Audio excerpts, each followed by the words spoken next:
sort of shock do you get when somebody says, Ronnie Biggs, we're going down for 30 years? Of course, you know, I mean, we were there expecting virtually anything. I mean, I'd sort of told myself I was not going to come out with less than 13 or 14, maybe 15. And I thought I qualified for preventive detention, which would have been automatically 14 years.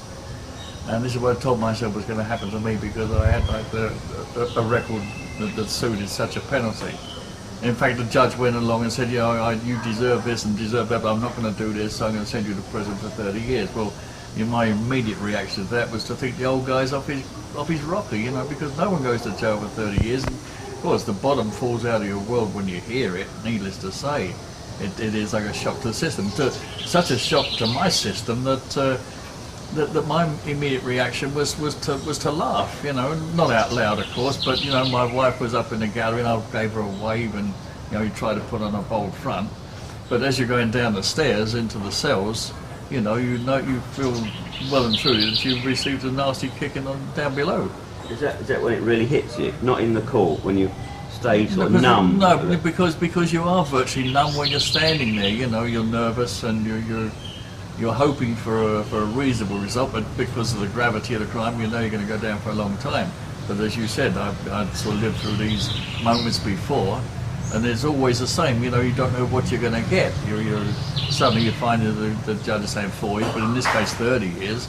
Well, needless to say, it was sort of a savage blow, and everybody was sort of feeling the same. You know, what is this, 30 years? You know, as one of the guys said, who's killed? Who got killed? Did anybody die?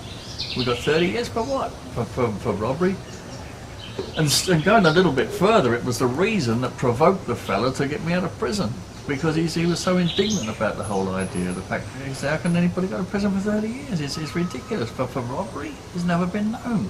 I think it was because it was government money and not whatever, you know, insurance company money or bank money or whatever. Do you think it had anything to do with it being government money?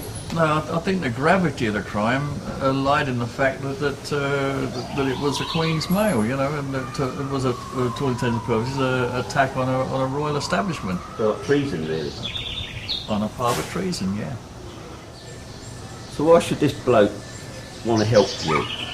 You know, is he gonna? He's thinking, oh, well, this guy's got a few quid. Like, if I do this, I'll get that, or what? Yeah, well, needless to say, I mean, there were a number of people who came forward, and you know, when I was in ones, where they sort of sidled up to me and say, you know, Biggsy, I've got a plan, you know, to get you out. I was saying, look, I'm not even interested in getting out.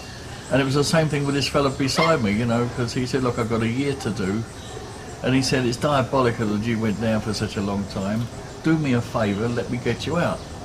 And then I said, well, I'm not really interested, because I didn't even know from Adam. His name was Paul Siebelman. I'd never met him before. But his reputation was that he had, in actual fact, escaped from Wandsworth on that same sentence. He got away and got caught, went back in to finish his time, so he'd lost like a lot of his remission on his sentence, which I think he was doing 3 years at the time. But he said, look, he said, you would do me a favour to let me get you out. I said, I'm not interested in getting out. I don't want to get out. I want to work for parole. He said, you're talking nonsense. There's never been going to be a parole system introduced. You should know that. What are you going to do? Sit here and vegetate for 20 years? Is that what you're telling me? So I said, well, I think there will be a parole system. Anyway, he said, look, he said, think it over carefully. He said, if I tell you I'll get you out, I will get you out. I don't want none of your lousy train money. I'm a thief myself, and I'll steal my own money. But I would get you out, and you would be doing me a big favour. But let me, just if you let me do it. And then in the end, we got to a point where he was getting the ump and saying, look, okay, I don't even want to talk to you because you're being stupid. I'm offering to get you out and you're just turning it down. So going back to when they put the screw outside the door and all the aggravation and all that, then I went to see the prison governor and asked him to relax these extra security measures that he'd applied. And he said, my orders are from the Home Office and they're quite clear, and they are that I shall keep you in this prison, and keep you here I shall, and I will not and cannot change these extra security measures that I'm applying. So I went back into the prison workshop and said to Paul, you know, okay, if the offer's still open, I want to go.